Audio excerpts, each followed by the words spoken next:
Hello my dear students, I welcome you in today's English class. प्यारे बच्चों, आज का जो हमारा चैप्टर है that is chapter number 9 verbs.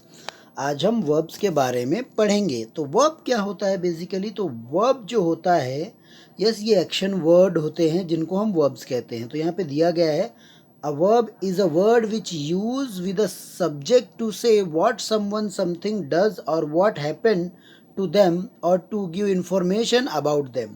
तो जो सब्जेक्ट रहता है उसके बारे में जो इन्फॉर्मेशन दिया जाता है, तो वो रिगार्डिंग किसको रहता है? वो रहता है वर्ब के रिगार्डिंग।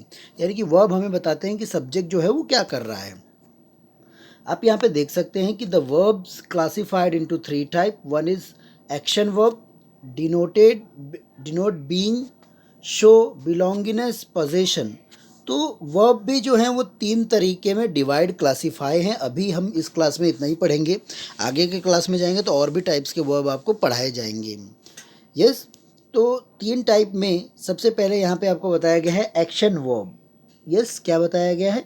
एक्शन। एक्शन वाले वर्ब कैसे वर्ब होते हैं? वो जिसमें आपको मूवमेंट नज़र आ रहा हो। जैसे ये बच्चा फुटबॉल को किक कर रहा है, तो Harry bought a box of honey.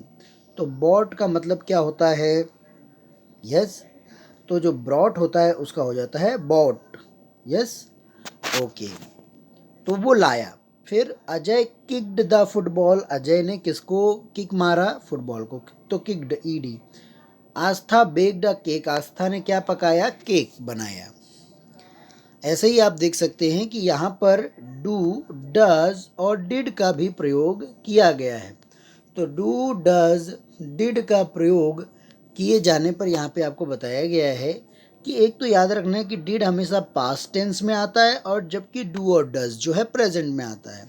Do जो है वो प्लूरल वर्ब के प्लूरल प्रोनाउन या नाउन के साथ लगता है, जबकि डज जो है वो सिंगुलर के साथ लगता है। ठीक है, जैसे फॉर एग्जाम्पल आप यहाँ पे देख सकते हैं कि ही dash the cross word easily yesterday. जब कभी भी बात यस्टरडे की हो, जब कभी भी बात यस्टरडे की हो तो हमेशा डिड का प्रयोग होगा, और डिड सभी के साथ यहाँ पे लगेगा। आप देख सकते हैं ही डिड। फिर my mother a lot of work every day. Every day मतलब डज।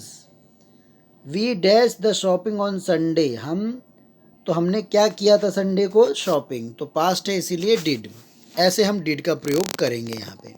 तो ये जितने जितने भी डिफरेंट एग्जाम्पल हैं वो आपको ये समझाने की कोशिश कर रहे हैं कि वहाँ पे डिड क्यों यूज़ हुआ, डू क्यों यूज़ हुआ, डज क्यों यूज़ हुआ।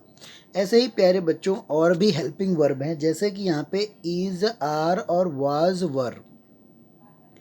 ये भी हेल्पिंग वर्ब हैं। ये भी आपने लोअर क्लास में पढ़े थे। यह सब हेल्पिंग वर्ब हैं और आपको यहाँ पे लगाने को, कैसे लगाएंगे, कैसे यूज़ करेंगे, वो बताया गया है। सबसे पहली बात तो ये है प्यारे बच्चों, यहाँ पे आपको देखना, आई के साथ हमेशा एम यूज़ होता है और वॉज को यूज़ किया जा सकता है पास्ट के लिए। अगर प्रेजेंट है तो एम। ऐसे ही, शी, इट या कोई नाम होगा तो उसके लिए इज़ का प्रयोग होगा। अगर पास्ट में है तो उसके लिए वॉज का प्रयोग होगा। फिर बाकी जो बच गया उसके लिए आर और वर का प्रयोग किया जाएगा। ऐसे ही आपको यहाँ पे दिया गया है प्रैक्टिस टाइम में, आई है तो एम लगना है।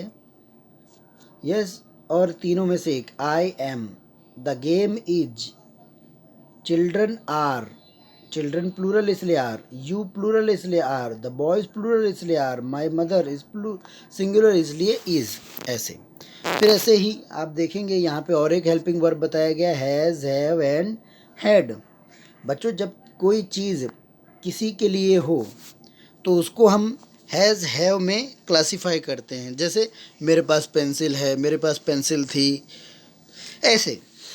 तो यहाँ पे भी आप देख सकते हैं हैज़ है और हैव। हैज़ जो है वो सिंगल के लिए, यानी कि okay my dear students, now we have to use has, have and had. तो मैं बता रहा था कि जैसे कि कोई चीज़ आपके पास है या थी तो उन सब के लिए यूज़ होता है। अगर प्रेजेंट में हम बात करें तो हैज़ और हैव यूज़ होता है। पास्ट के लिए अगर हम बात करें कि कोई चीज़ थी पहले अब नहीं है तो हैड लगता है।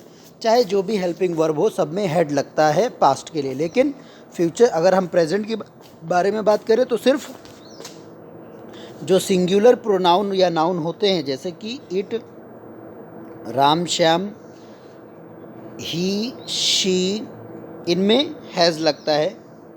बाकी हैं जैसे for example I, you, they, we, सब में हैव लगता है। ऐसे हम यूज़ कर सकते हैं।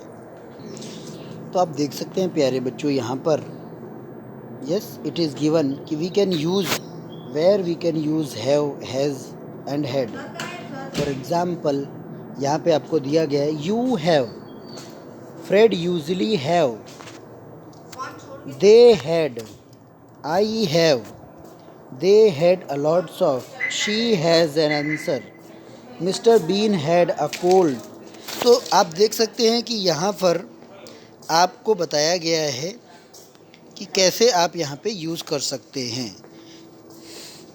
ओके, तो हैज़ और हैड। ऐसे ही सम टाइम यहाँ पे और भी बताया गया है कि वर्ब को और भी क्लासीफाई किया जा सकता है। जैसे ये फ्यूचर में हो गया was playing,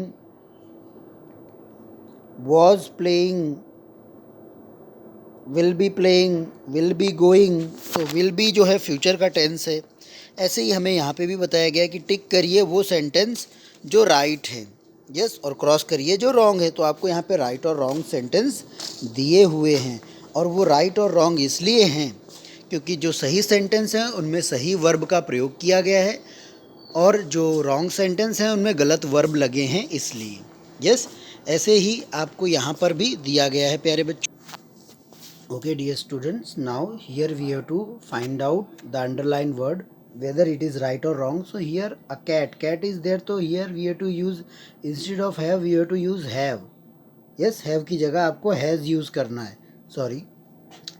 तो कैट सिंगुलर है इसलिए हैज़ यूज़ करेंगे। ऐसे ही दे प्लूरल है, तो जो भी है उसका पास्ट, जैसे वॉज है तो वर, हैज़ है तो हैव है तो हैज़, ऐसे।